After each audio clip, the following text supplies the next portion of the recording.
आपने तो फिर से डरा दिया मुझे कि आपने कहा कि भरोसा नहीं है, कुछ नया निकल के आ जाए। कुछ नया बचा है क्या? फिरोज अजीज साहब अगर जुड़ गए हैं तो। नमस्कार लक्ष्मण जी। आई थिंक नया कुछ ज्यादा बचा नहीं है। और जो भी ट्रम्प साहब ने पूरी कोशिश की है हमारी मार्केट को गिराने की। आप देखें, आज भी निफ्टी की आज की गिरावट के बाद भी 1 मंथ में भी निफ्टी पॉजिटिव है।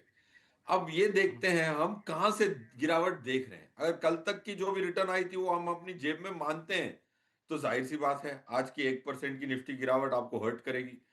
अगर आप ये मान के चलें कि भाई निफ्टी की वॉलेटिलिटी इतनी कम है फिर भी हमें दुख होता है।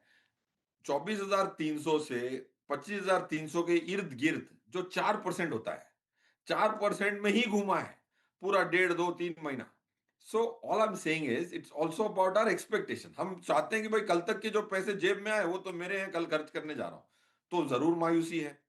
ऑफ कोर्स आज जो स्मॉल कैप में जो गिरावट आई वो थोड़ी स्केरी थी। लास्ट 6 महीने से ऐसा शायद ही हुआ है जहां आपको इतनी डाइवर्जेंस देखने को मिले between mid cap, small cap and large cap. अगर आज की जो गिरावट है, is that another Pandora's box of a small cap broader market correction? ये सवाल निकल के आता है। पॉइंट 2। पॉइंट 3, ट्रंप साहब ने जो प्लान किया था, हम दुखी हैं, जाहिर सी बात है। बट ट्रंप साहब ने ये 2 4% गिराने की प्लान नहीं की थी। उन्होंने सोचा था भाई जितने मेरे स्टेटमेंट है इंडिया के खिलाफ 10% तो गिरनी चाहिए। जो 1 महीने से वो पीछे पड़े हैं कि 25% टैरिफ करूंगा, 50 करूंगा, अब इधर 100% ड्रग्स पे करूंगा, B1 वीजा बेच दूंगा और रोक दूंगा, और निफ्टी गिरी है 2%। Is that what he was planning for, to create a panic in the capital markets to correct the broader market by 2 3%? The answer is no. वो खुद ही शॉक्ड है यार, गिर क्यों नहीं रही 10 15%? इतने तो भयंकर मैंने बयान दे दिए फिर भी नहीं गिर रही, क्योंकि फॉरेनर बेच चुका है।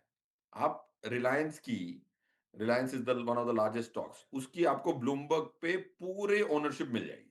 400 से ऊपर ज्यादा शेयर्स हैं, वो पूरे एफआईआईज मिल जाएंगे। उसमें आप बिहेवियरल पैटर्न बहुत इजीली एनालाइज कर सकते हो। डिस्क्रिशनरी एफआईआईज के पास माल ही नहीं बचा है। सब जो भी एफआईआई हैं वो पैसिव वाले हैं, वो बेच नहीं सकते। ट्रम्प साहब को तो क्या, कोई किसी को नहीं सुन सकते, वो सिर्फ खरीद के बैठते हैं। That's my view. 5 7% की correction is business as usual to me. For a person who is not prepared, 1% is also not business as usual.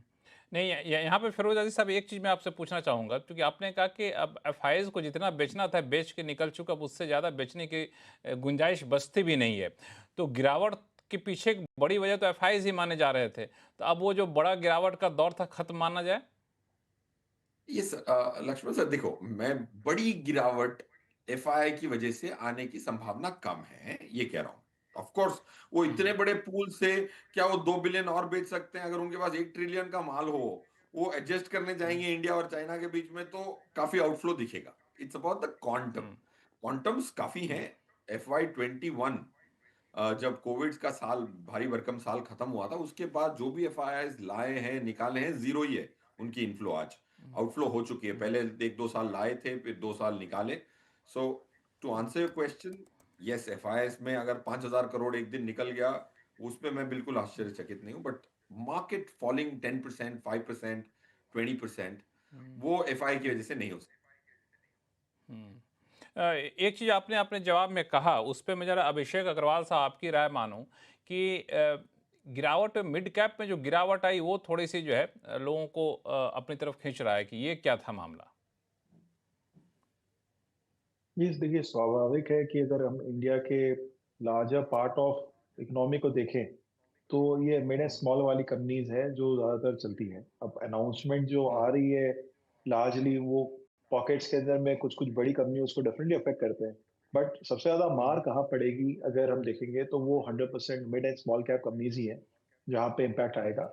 And वहाँ एब्जॉर्ब करने की कैपेसिटी मार्जिन लेवल पे या डी ग्रोथ पे जो है वो कितनी ज्यादा आज की डेट में है, वो जब ये सिनेरियो हम हमारे सामने अगले क्वार्टर के अर्निंग्स में देखेंगे तो पता चलेगा कि रियल में डैमेज कितना हुआ है। अभी तो जितनी भी डिस्कशंस हो रही है ये सारी बातों में हुई, अनाउंसमेंट में हुई, मगर नंबर्स में ट्रांसलेशन होने में समय है। क्योंकि ये जो भी हम बात कर रहे हैं टैरिफ की, या कुछ लास्ट मंथ लगी है, कुछ अब लगने वाली है, तो अभी रियल इम्पैक्ट हमने देखा ही कहाँ है। अभी तो जो देख रहे हैं हम वो रिएक्शन देख रहे हैं। मार्केट के कुछ रिएक्शन को देख के ही हमारी हालत अभी पतली हो रही है। रियल नंबर्स तो भी आना बाकी है और ये सारी चीज़ों में समय लगता है। ये कोई ऐसी चीज़ नहीं है कि अगले महीने तक ये सब हो गया खत्म, जो हम प्रेडिक्ट करने की कोशिश कर रहे हैं और हम आगे बढ़ जाएँगे। मुझे नहीं लग रहा है इस तरह से है। वर्ल्ड ऑर्डर को चेंज करने की कोशिश की जा रही है। अमेरिका अपना डोमिनेंस जो प्रूव करने की कोशिश कर रहा है एंड कंट्री वाइज टारगेट कर रहा है, जो कि एक बहुत अच्छी स्ट्रैटेजी मैं नहीं कहूँगा कि इसे माननी चाहिए। ये कुछ हद तक एक तरह का ईगो वॉर भी है, कुछ हद तक हम ये भी कह सकते हैं कि अपनी बात को मनवाने की कोशिश की जा रही है एंड ये बिल्कुल भी ठीक नहीं है क्योंकि ये सिर्फ बात इंडिया की नहीं है, एक ग्लोबल ऑर्डर की है एंड ग्लोबल ऑर्डर को जिस तरह से ट्रम्प अभी छेड़ रहे हैं, आगे पीछे आप देखेंगे ये कहीं न कहीं अमेरिका को भी दिक्कत देगा एंड ये राइट डायरेक्शन नहीं है जिस तरह से काम हो रहा है। बहुत सारे अमेरिका के साइड से भी चीज़ें गलत हो रही है, बट वो एक तरफ़ा नरेशन चल रहा है। जैसे अगेन आउट ऑफ कॉन्टेक्स्ट है, बट मैं बस एक पॉइंट यहाँ पे रख के छोड़ना चाहूँगा कि हम यहाँ पे कुछ एक्सपोर्ट कर रहे हैं, वहाँ पे वो बोल रहे हैं कि भाई आप एक्सपोर्ट मत करिए या आप टैरिफ लगेगा क्योंकि हम हमारे देश के अंदर में मैन्युफैक्चरिंग नहीं कर रहे। तो ये तो आपकी देश की कंप्लेसेंसी है जो इतने सालों से आप कंप्लेसेंट थे, जिसके वजह से दूसरे नेशंस ने उसका एडवांटेज उठाया। तो ये गलत कैसे हुआ?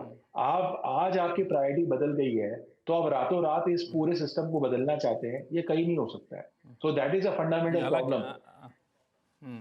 हालांकि वो अलग बहस का विषय है कि ये ट्रम्प का ये कदम कितना सही कितना गलत, इसका कितना लंबे तौर पे खामियाजा क्या रहेगा। लेकिन आपको क्या लगता है कि ट्रम्प के पास और भी कुछ है अब हम लोगों के खिलाफ चलाने के लिए? जी, बिल्कुल लक्ष्मण जी, अगर कल ये बोलेंगे कि ब्लैंकेट बैन ही कर दिया तो फिर क्या करेंगे? अभी तो बात टैरिफ की हो रही है, अभी तो हम ये बात कर रहे हैं कि फिफ्टी थ्रेट है। परसेंट टैरिफ का मतलब ब्लैंकेट बैन ही होता है। 50% टैरिफ लगा दिए तो ट्रेड की भाषा में कहते हैं 50+ टैरिफ मतलब एक्सपोर्ट ऑलमोस्ट नील होने जा रहा है। तो ये एक यहाँ पर है। सुनील सोनम साहब, ट्रम्प साहब से अब डरना बंद कर दें हम लोग? नहीं नहीं नहीं, ऐसे कैसे कह सकते हैं आप? अब जेनेरिक्स पे नहीं लगाया, कल जेनेरिक्स पे लगाया तो वाट लगेगी ना हमारी। 95% of India exports to generic. आज स्टॉक प्राइस में करेक्शन हुआ है बिकॉज डिस्पाइट द फैक्ट कि उन्होंने जेनेरिक्स पे कुछ अनाउंस नहीं किया। कल एक्चुअली जेनेरिक्स में अनाउंस कर दे तो समझिए क्या होगा। अब दुकान बंद करके घर में बैठना होगा। आई मीन ये सब आप कह रहे हैं कि हाथ में अस्त्र बहुत है यार, ऐसी बात नहीं है। तो बात ये है कि अभी पीयूष गोयल उधर गए हैं कि पॉजिटिव न्यूज भी आ आ भी सकता गए? है। खाली नेगेटिव न्यूज पे ऊपर और नेगेटिव आएगा कि नहीं पूछ नहीं रहे नहीं, ट्रेड। पीयूष गोयल साहब आ गए, पीयूष गोयल साहब की पूरी टीम आ गई। हालांकि कहा गया कि बातचीत आगे बढ़ी है, लेकिन जो हम लोग ये उम्मीद लगा के बैठे थे कि बहुत कुछ हो जाएगा, शायद डील साइन होने के कगार पर पहुंच जाएंगे, तो ऐसा कोई ठोस संकेत दिखा नहीं। मुझे लगता है ये भी आप बाजार के लोगों ने इसको भी भांप लिया है। नहीं नहीं, वो मिस्टर नागेश्वरन थे ना हमारे सीए, उन्होंने कहा ना कि नवंबर 30 तक मैं एक्सपेक्ट कर रहा हूँ कि ट्रेड डील की अनाउंसमेंट। ऐसे ही थोड़ी वो हवा में बात करते हैं, ग्राउंड लेवल में कुछ हो रहा होगा और ये उम्मीद रख के जाएंगे कि ट्रेड में कुछ पॉजिटिव आ सकता है। हमसे ये उम्मीद को छोड़ना नहीं है।